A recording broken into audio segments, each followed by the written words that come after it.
Okay, send help review. Snap. Hold on. You have to take your glasses off. Oh, I'll take my glasses off.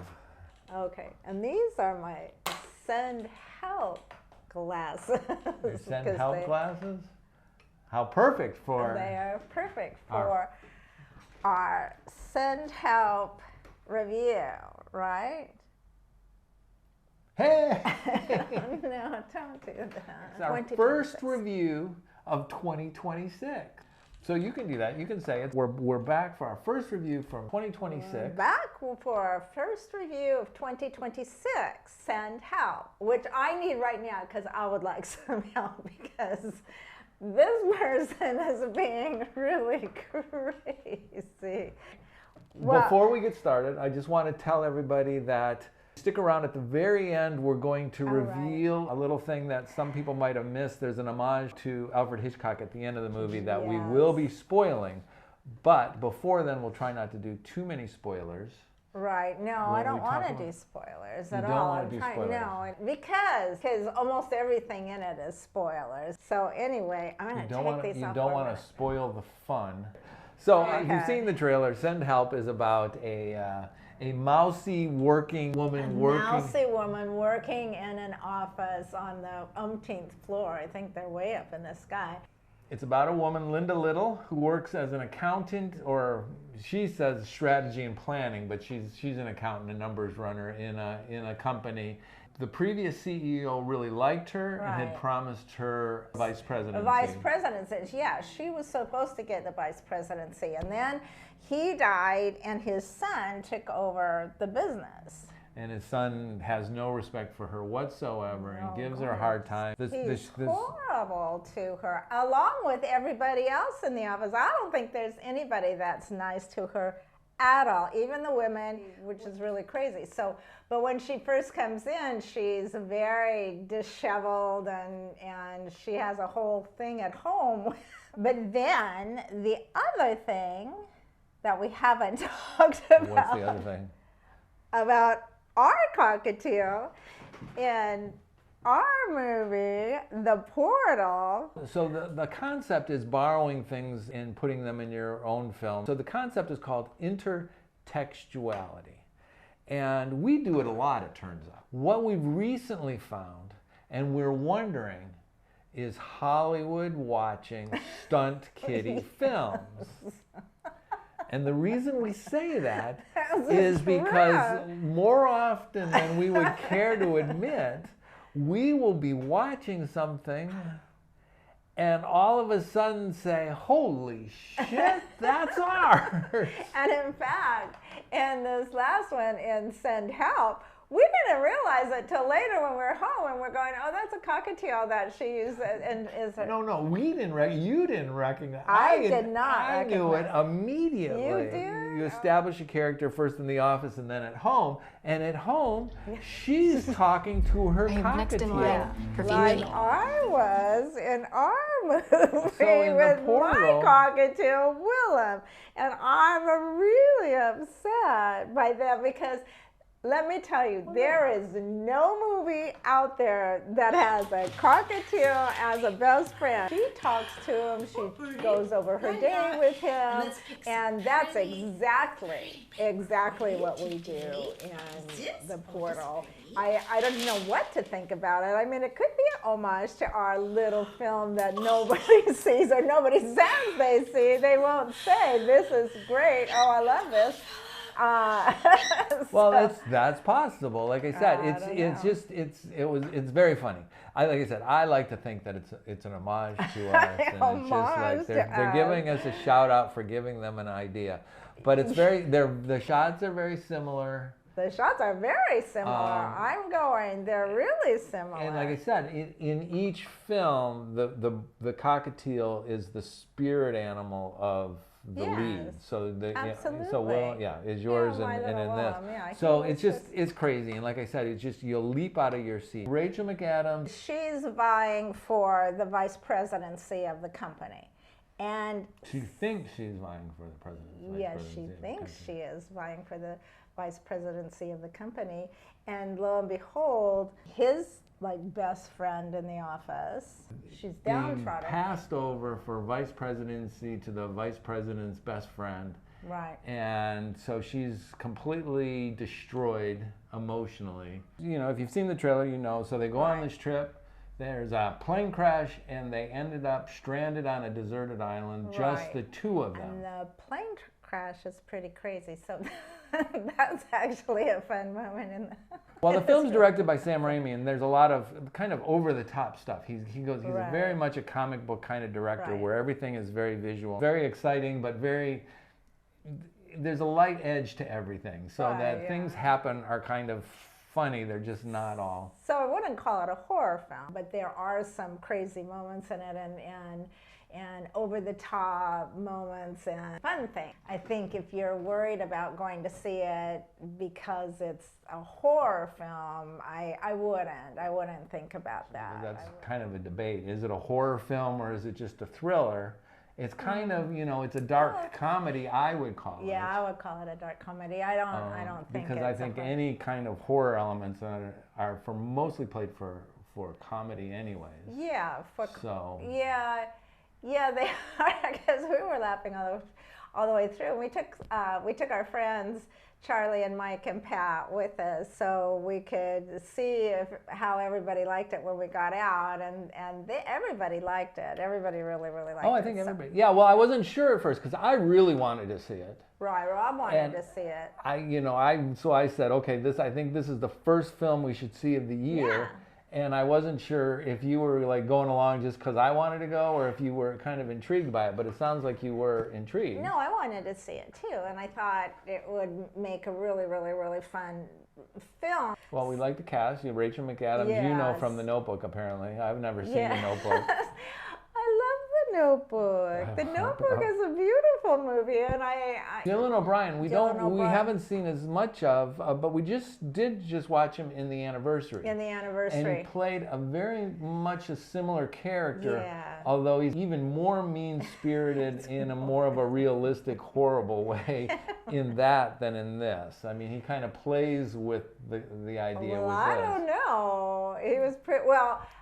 It just depends. It's kind of hard to tell how mean-spirited between one movie to the other he is, because he's pretty mean in both of them. So I don't know. So you wanted to see it? Well, I wanted to see it, and at first I thought it was going to be like, I only know the Italian version of the Swept Away is really wonderful with Mariangela Melato and Giancarlo Giannini, and I thought it was going to follow that. I thought maybe it was going to go and be that, and it started that way, but then there are some things that you find out about Rachel McAdams while they're on the airplane going to Thailand, I think. Oh, Thailand, that's right, Thailand. And it takes a turn. You tap dancing around. No spoilers. No spoilers. Well, they crash. They crash on the island. It's the two of them crash on the island. He's got a hurt leg. She has to rescue him to some degree. Right. And because he's injured, he's at her mercy to some degree. Right. So it's been described as Castaway meets Misery. In a way. Similar to James Caan being laid up in bed and her taking care of him. Right, because she does. And then she finds this inner strength that, she goes out and forages and she does all these things to help him to make all this great stuff. Well, she's very capable. She's very capable. Very capable. And somebody described it as deliriously just crazy because from moment to moment, she's like so excited about being in this situation that just so it's crazy. Well, yeah, and as you see her as she blooms as she's on the island. She starts out like this, and as little shrunken kind of, person, and then by the time she gets to the, island and is doing all her things to help him, she loses weight, she becomes more sexy, right? Yeah. So this kind of surprised me because when the trailer led me to believe that it was going to be much more a savage adventure, action adventure. I guess what and it ends up being, at least through the middle part of the film, a little bit more relational, where they kind of get to know each other, and they have battles of wits and stuff. But it becomes, it reminds me of a lot of it's very 80s.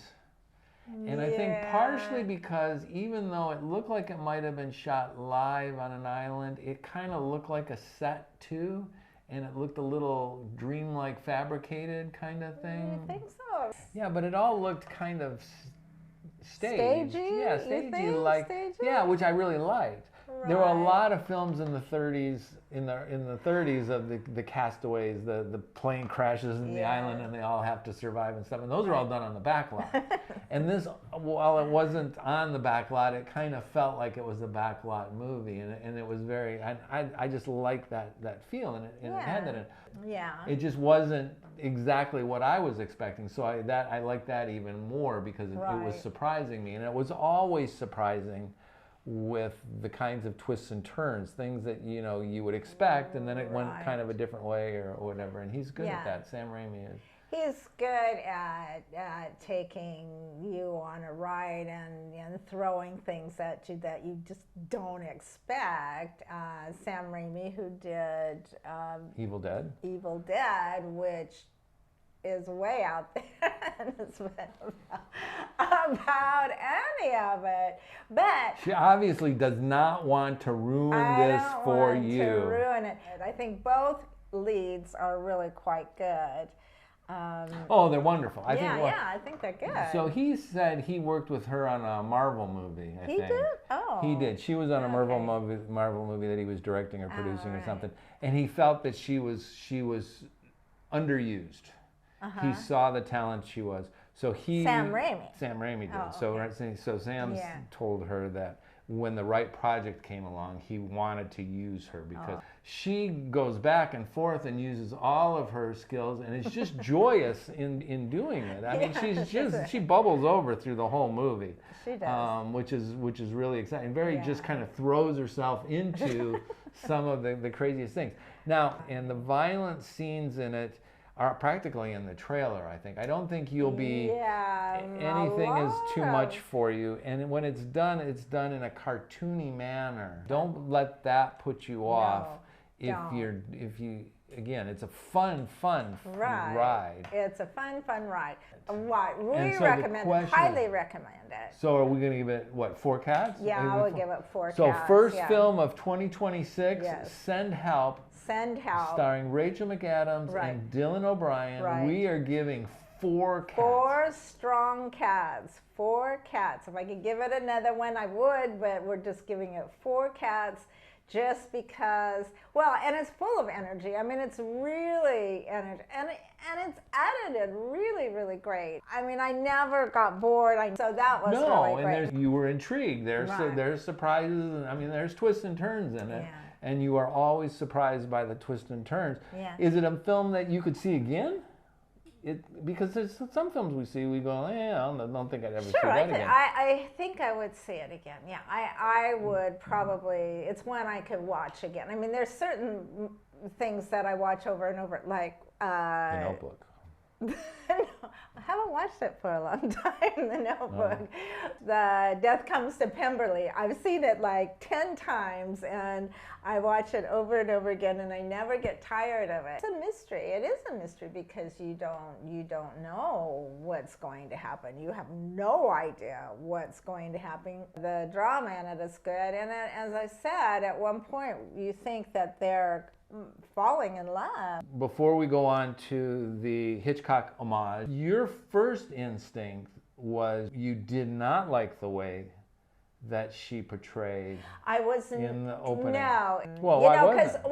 Because We just saw her get her star on the Hollywood Walk of Fame, and so she's all decked out in this gorgeous dress, and she has friends talking. They take all these pictures, and she's standing really beautiful, you know, like this. And that was 2 days before we saw the film, and so then we get into the film, and I see her, you know, hunched over with her glasses on and her greasy hair. Yeah, just kind of like, oh, you know, and trying to talk to everybody, and everybody's like ignoring her. And so that was kind of hard for me. Somebody remarked that once they get on the island and she's starting to bloom and come into herself, suddenly her grungy office garb starts becoming her little petty pants or whatever. What do you call those? And she's look sexier there in the jungle. Like I said, petty pants. Where in the hell did you? I don't know. I can't remember what they call them. No, what do you call the cutoffs? The Bahama shorts or the whatever? Well, the cutoffs. Right? I don't know the cutoffs. Because suddenly she's rolling them up, and she's looking very castaway-ish. And as I say, she lost weight. She came into her element. Is all I can say, because if I tell you what, I don't want to know that until you see the film. Okay. So we recommend it. We recommend it highly. Okay. So at this point, we want to say, if you don't want to hear the spoiler, you want to shut it off now, because I will talk about what we recognized at the end of the film and what it says about the whole film. I have not seen this mentioned, but at the very end of the film, Sam Raimi recreates a shot from a very famous Alfred Hitchcock film. And, well, the end has happened, and they basically, Linda's survived, Rachel's survived, and she drives off into the sunset. With the top down. And so she's got a convertible, she drives with the top down, she's got her hair with a scarf on it, and in the seat beside her is a cockatiel. Her cockatiel. In a bird cage. That her best companion in the film is a cockatiel, is a little cockatiel in his little cage, and she talks to it all the time. So when she flies off to the island, we lose sight of the cockatiel. So at the end of the film, she drives off with the bird beside her. The cockatiel beside her. And it immediately, if you know Alfred Hitchcock's The Birds, and if you know it, this will immediately hit you. But for younger people or people who aren't familiar with all of his films, it's this call out, because at the very beginning of The Birds, Tippi Hedren, Melanie Daniels, I think is her name, purchases a pair of lovebirds. And they show her driving up the California coast to Bodega Bay with the two lovebirds beside her. Actually, they're not beside her, they're on the floor of the car, but it's kind of the same thing. And so she's driving up to meet, she's met a man, Rod Taylor, that she's kind of hot for. And she's driving up to Bodega Bay because he knows that his niece or nephew wants these birds or whatever. But the birds kind of symbolize her pursuit of him in the fact that they're kind of in love, or their potential of love, I think. Lovebirds, The shots are almost exactly the same. And so in this one, it ends with her driving up the same coast from the same camera angles, and then they cut to her with this bird beside her. And so my thought was, gosh, what is that? Well, how has he recontextualized the Alfred Hitchcock movie? So this is the way filmmakers work. They grab things and borrow from other things, and then they change the meaning a little bit. And for this, I think what they're trying to say is she is one. She is happy and confident being one. She's not in pursuit of a male. She's not in pursuit. It's not like she's defined by the male, or the relationship. She's perfectly content being one. Being one, and she takes a look straight into the camera, and it just kind of freezes there. Very cool. And like I said, I haven't seen it mentioned. Maybe we're crazy. check it out if you see it, or if you've seen it already, put a note in the comments and say, oh yeah, that's exactly right, or no, this is what I got out of it. But I think it kind of explains the way she leaves the movie as a strong, independent woman, like Tippi Hedren, because Tippi Hedren is a very strong person in The Birds, but she's on her own and happy that way versus Tippi Hedren, who's going off to hunt down Rod Taylor. Right. Okay, maybe we're crazy. Maybe we're not. What we should say is, please subscribe. Yeah, please subscribe. On our YouTube channel. Do that. Comment. That's stupid. That's great. That's funny. Can you guys do this? Just leave a comment. If we can get comments, hopefully it's really help us. Because we don't know if we should do more or not. I mean, every time we do this, you threaten never to do another one. But I think never gonna do it. I think people like to see them. So I say, tell us you like us and you want to see more, and we'll try to do some more videos for 2026. It's 2026. Because we're just getting started. So yay! First film of 2026. Yes. Send help. Send help. Send help.